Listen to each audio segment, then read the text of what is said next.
Ghostbusters, a paranormal picture book based on the 1984 film Ghostbusters.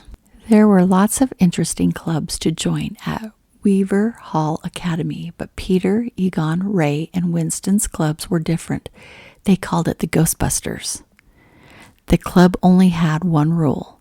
When there was something strange in the neighborhood, they would be the kids to investigate it. They met every day after school to conduct their super serious secret science experiments. But one day, Ray was late. When he finally showed up, he had a huge smile on his face. Peter knew that could only mean one thing. This was it. This was definitely it. It was their chance to study a real ghost. "Come on," shouted Ray. "We have the tools and we have the talent," Winston agreed. "Let's go." At the library, there were spooky signs everywhere. Ray smelled something funny. Winston noticed that the books were stacked strangely. Peter saw green ectoplasm goo, and Egon's PKE meter began to go wild. Yes, this was big. This was very big. "Ah, get her!" the boys screamed as they ran outside, but they weren't scared of the ghost. They were just excited. "That was very fascinating to me," said Janie. "Can I join the club?" "I think it's a fabulous way to spend your spare time.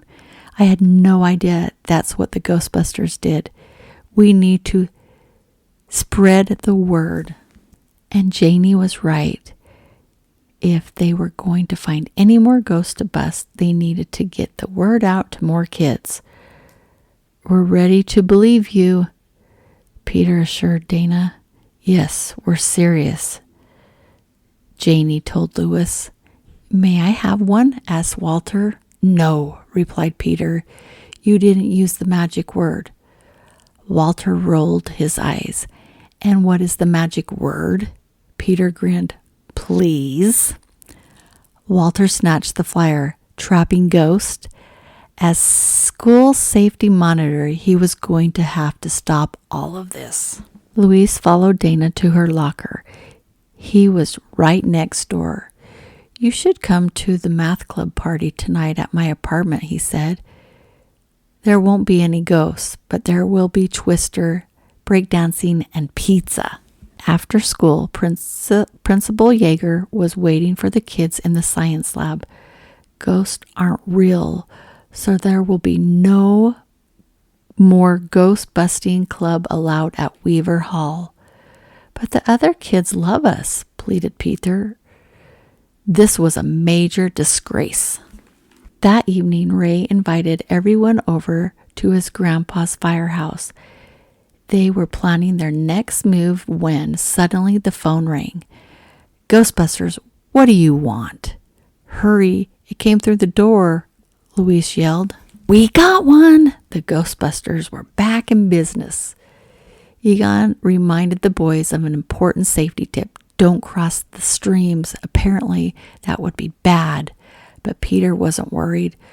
"So where is the ugly Spud?" he asked Louis. Suddenly, a disgusting blob flew into the room.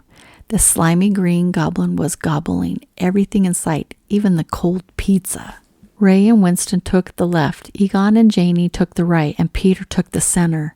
They fired up their proton packs and aimed their neutrona wands at the little Slimer. 1, 2, 3. "Trap him!"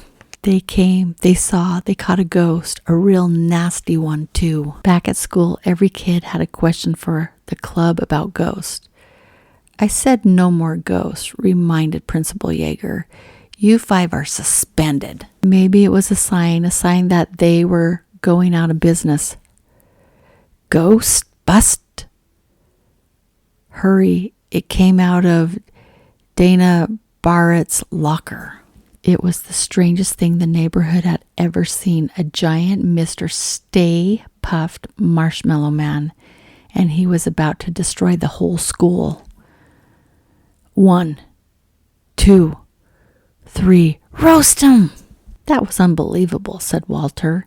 He was certainly eating his own words now, and a whole lot of marshmallow.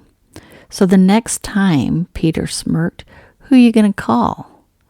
Ghostbusters, everyone cheered. Even Walter, the Ghostbusters, couldn't contain their excitement. I love this school, Winston shouted.